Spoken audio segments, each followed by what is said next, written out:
Yeah. Gives all the mid-level players something to be like, I'm the 99th best like duck hunt in the world. Let's go. I'm so good. Doorstop is not listed on PT despite getting At all? no. What? Despite getting a Lima win. That's so crazy. Because apparently he doesn't play the character enough. I think like Huh. 30% of your wins have to be. I don't know what. The Oh, it has to be rules are. some Yeah. percentage. Oh, we got another Pac-Man here though. Double pack? We're seeing Jaxib on stream again. We saw him play earlier. I want to say the first set we saw in Wave B pools was Jaxib winning a pretty solid set in what looked like a pretty difficult matchup. But we're seeing some more Pac-Man on stream. We'll see if it can hold the torch up to what Pac Slash was doing. And another zoner too. Link gonna have better boxing options than K-Rool. Using that Nair is going to be super strong. It's a great hitbox and also beats basically everything. Yeah. So definitely going to be great for trying to keep Pac-Man off of you. But it's just going to be a zoning war, trying to use that bomb. But I feel like, again, with having that item play that you're used to with Pac-Man, with the fruit, maybe we might see some cool bomb combos. I hope so. Yeah, some bombos. That'd be cool. We saw Jaxib's bomb movement was pretty solid earlier. He was moving around with it really well on stream. Oh, wait a minute. See the way Indigo was playing off that hydrant? Like, Yeah. kind of drifted off it with a up air. Maybe got some movement. Both these characters can have some shifty movement with their down Bs, which I'm excited to see if they can put that into play. It's almost going to take the stock off of Jaxib there now. He's put in the corner. That backer would have done it. He's got to be careful. All right. Again, trying to air against Link is going to be really hard, especially when he's using that boomerang. Yeah. But it seems like he's able, Jaxib's able to get like a cool angle where he can run in underneath it and not get hit by like the diagonal hit of the boomerang. So if he's able to do that, that could be like a big damage opener there. But able to find that backer to kill off the side there. And even stocks, even percents here in game one. Yeah, I like to call matchups like these a stream runner's delight. Because they kind of get to go off and do something else, catch up on what they have to do. Oh, yeah. They don't have to pay as much attention to this set, kind of take their time, you know what I mean? The local TO, right, runs the stream and does the set. Put 2 zoners on stream, take a break from that, go focus on something else. Go get a drink. Something like that, right. Take a load off real quick.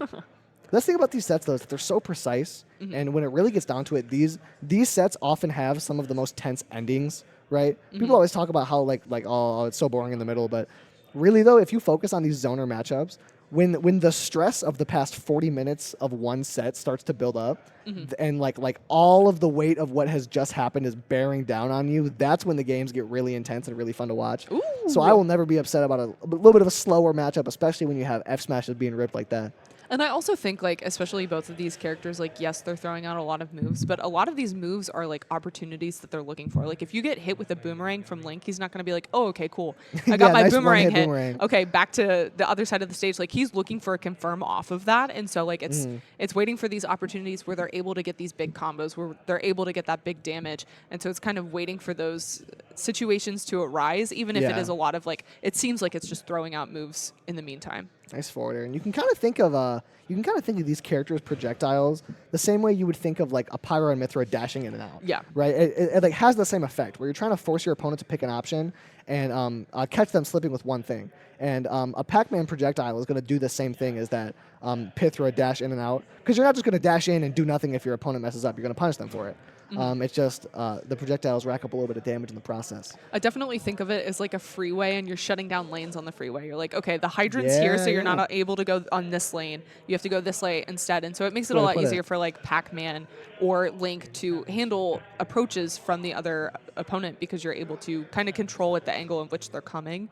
And so seeing that here, using that boomerang, it forces the low recovery there from Jaxib. Ooh, but that F smash on the hydrant gonna take it. Just land right in front of the hydrant and do it. Got the fire hydrant getting knocked into the freeway. True, yeah.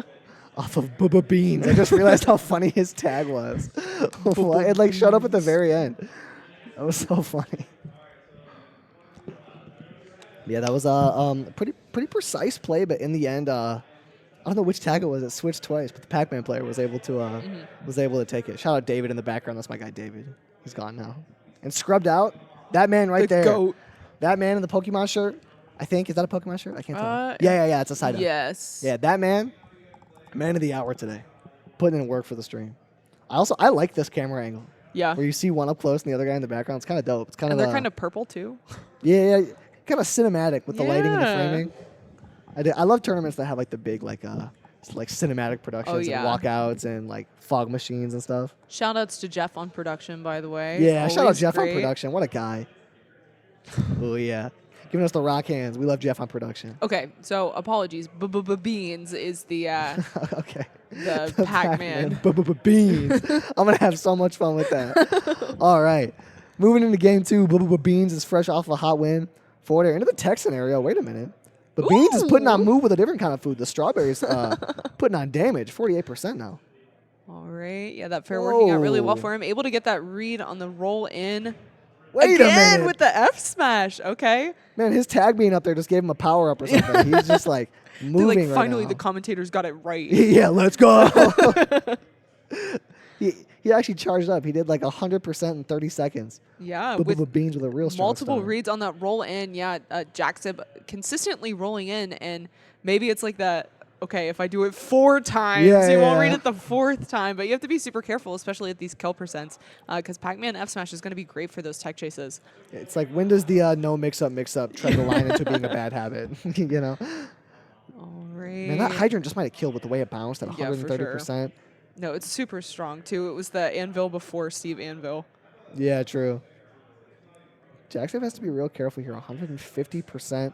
Fighting from the corner. If he wants to keep this game close, Pac-Man can run away from you with games like this, where you take that first stock, and then one opening in the next one, all of a sudden you're up 70, and you can just kind of take your time, and you look up, you're losing, the time's running out. So Jaxib needs to avoid letting that first domino fall. But I also feel like he's doing a really good job of keeping his distance and creating this zone that's going to make it really hard for Pac-Man to get in. And so he's been able to rack up a decent amount of percent since he's been at this like 150, 160 area. So I think if he's able to just consistently hit these boomerangs and just slowly rack up that percent while avoiding these hydrants that are flying across the screen at him, he should be fine. Especially with like Rage Link, up B out of shield's going to be a huge problem. Yeah. If you get that at the ledge, you can find a super early stock at this point. And Beans needs to close it out. And the reason he was having so much success early on is because he was just doing a good job staying up close. But since then, Jaxib has just been doing way better at doing exactly what we're seeing right now, just fully zoning out, fully keeping Beans at a distance.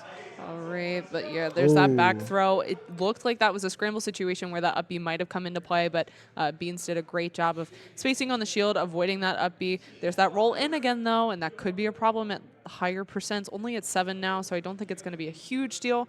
Maybe see a bomb off stage kill here, but chooses to throw it straight up instead. So we were talking about the expressiveness that Pac-Man can have. One thing I'm noticing that Beans is doing a lot that you don't see a lot of Pac-Mans do is charge all the way up to key and just kind of let it go rather than just throwing away whatever he has. Yeah, because you usually see Bell. Bell is like the huge one that a lot of Pac-Man players use, but he can be super helpful, especially at higher percents. Or if you're playing this, it's big damage. But if you're like across the stage, it can be helpful. I was just about to say, in a matchup like this, when Jaxib is throwing out such consistent like mid and far range pressure, the key is going to be really good there because it just cuts through everything that Jaxib is going to throw out. And that forward air is going to cut through Pac-Man. Take the Beans down to his second stock here. All right. Yeah, again, using the platform very well here, just avoiding a lot of the projectiles that Pac-Man's sending out from a distance and able to create the space flare. He's able to cover low using the boomerang down like that, but able to cover high. That was a great B reverse on the key to put on that strong pressure. I also like the way that Beans is using Hydrant to kind of clear the floor in front of him. You saw him earlier do that, and it got rid of like a boomerang and the bomb. It just kind of like pushed it all out of the way to allow Beans kind of a lane, so to speak, as you were saying earlier, to approach through. All right, and there's that Bell able to get some extra percent, but not a kill off of it just yet. Landing with down air is going to be super helpful for Link if he feels like Pac-Man is kind of hiding underneath him, but I feel like most of the time we've been seeing a lot of like horizontal play instead. Haven't seen Link or Pac-Man really on the same side of the stage as each other. Yeah, they've been on just opposite sides of that Pokeball. We're seeing a lot of Jaxib on left side and Beans on the right side. Maybe finding comfort on their side of the stage. That Nair on Apple was really smart to clank with it. I feel like not a lot of people would have thought to do that. Jaxib, a very aware player, trying to avoid getting 2-0'd here. 180%. His survivability has been crazy so far. And this game looking like it has a very high probability for time to be a factor as that back air takes the stock off the right side. Yeah, it seems like Jaxib's really struggling with the hydrant, though. It's going to take 14% to break it. I'm not sure how much percent arrow does, but it seems like he's like pumping 3 arrows into it before he's seeing Yeah. anything. So it can be like a waste of space and resources just trying to break that hydrant when it's just giving Beans the perfect opportunity to run in at you while you're distracted with that hydrant. Ooh, and he does the uppy there, just kind of caught in a middle spot. Beans capitalizes perfectly, puts on a lot of damage now, 79%. Just a minute 30 left on the clock. Beans could play the time here if he wants to, but he's playing very aggressive all of a sudden. And it's working out. Right? Like that fade back with Fair there, going to be really good at controlling space. Ooh, tries to get that F tilt, not going to find it just yet. There's that uppy that we've been talking about, but misspaces it a little bit. That could have been an even scarier punish. And yeah, all of a sudden, Jaxib doesn't really have the time to play the game that he's been playing the whole game. He has to approach, and so far those up-close interactions have exclusively benefited Beans. And the Hydrant is going to do it from far away. Beans is able to prosper. He plays the waiting game, and eventually Jaxib is forced to approach, and it doesn't work out for him. Yeah, really good patience there. You can definitely get really frustrated and kind of just start smacking your head on the wall when you're fighting against a Link that's throwing out a lot of these projectiles, but just being able to play patient, especially as Pac-Man, really good stuff.